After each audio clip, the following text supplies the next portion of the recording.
रात्रीचे 12 वाजले होते. लोहगड किल्ल्यावर इतकं दाट धुकं पसरलं होतं की समोर उभा असलेला माणूसही दिसत नव्हता आणि त्या धुक्यातून अचानक एक किंकाळू ऐकू आली.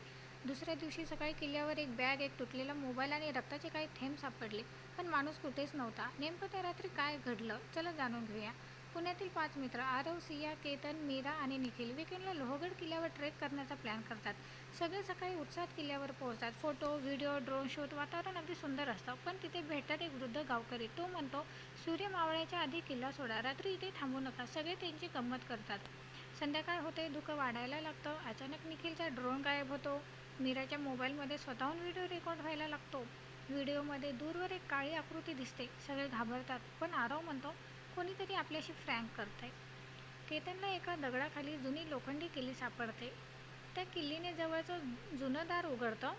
आत एक अरुंद बोगदा, भिंतीवर जुन्या मराठी अक्षरात लिहिलेलं असतं. लोभ माणसाला अंध करतो. सगळे टॉर्च लावून आत जातात. बोगद्याच्या शेवटी एक जुनी पेटी असते. सगळ्यांना वाटतं खजिना मिळणार. पेटी उघडतात. आत फक्त काही जुनी पत्र आणि एक नकाशा असतो. तेवढ्यात मोठा आवाज होतो. दार आपोआप बंद होतं आणि सगळे अडकतात.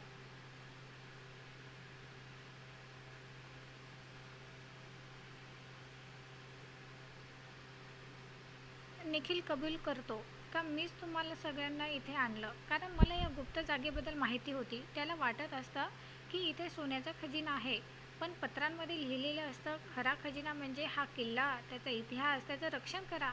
निखिल संतापतो.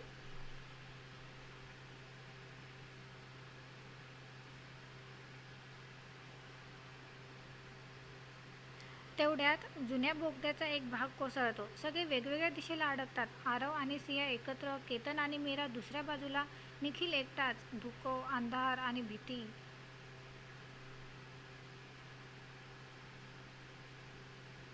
निखिल मदतीसाठी ओरडू लागतो.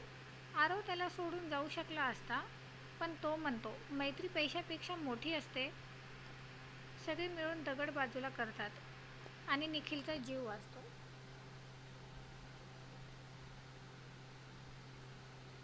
सकाळ होते. रेस्क्यू टीम त्यांना बाहेर काढते. गावकरी हसत म्हणतो, मी आधीच सांगितलं होतं, किल्ला लोभाची परीक्षा घेतो. निखिल पोलिसांना सगळं खरं सांगतो. गुप्त बोगदा सरकारच्या ताब्यात दिला जातो. त्या दिवसानंतर 5ही मित्रांनी ठरवलं, इतिहासाचा आदर करायचा आणि लोभापासून दूर राहायचं.